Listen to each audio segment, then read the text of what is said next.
Assalamualaikum warahmatullahi wabarakatuh. Salam sejahtera untuk kita semua. Shalom, Om Swastiastu, Nama Budaya, Salam Kebajikan.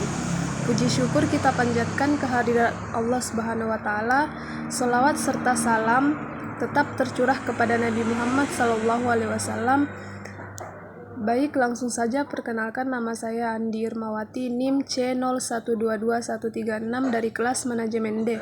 Di sini saya akan mempresentasikan materi saya yang berjudul Teori Struktur Modal.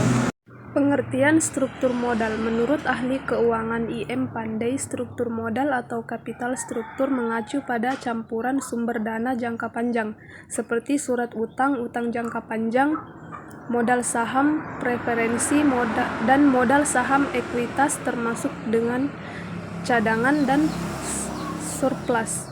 Ahli keuangan Johann J. Hampton menyatakan bahwa struktur modal adalah kombinasi dari efek utang dan ekuitas yang tercantum dalam pembiayaan aset perusahaan.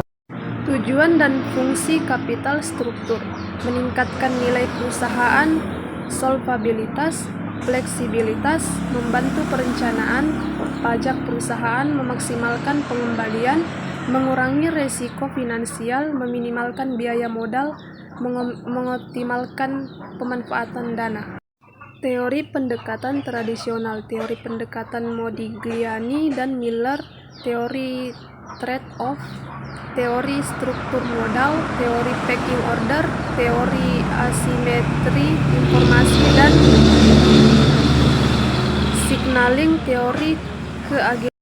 Faktor yang mempengaruhi struktur modal: struktur aktiva, tangibility, risiko bisnis, growth of opportunity, profitabilitas, ukuran perusahaan, firm size.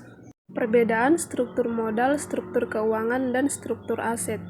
Struktur keuangan menurut Sartono 2004 adalah cara perusahaan membiayai aktivanya, yaitu dengan utang jangka pendek, utang jangka panjang, dan modal pemegang saham sehingga seluruh sisi kanan neraca memperlihatkan struktur keuangan.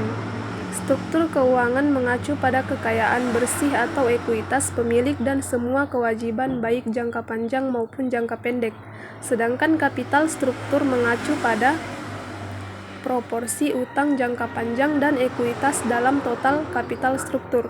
Sedangkan struktur aset atau struktur kekayaan adalah perimbangan atau perbandingan baik dalam artian absolut maupun dalam artian relatif antara aktiva lancar dengan aktiva tetap. Itulah tadi hasil presentasi dari saya, kurang dan lebihnya mohon dimaafkan. Saya ucapkan sekian dan terima kasih.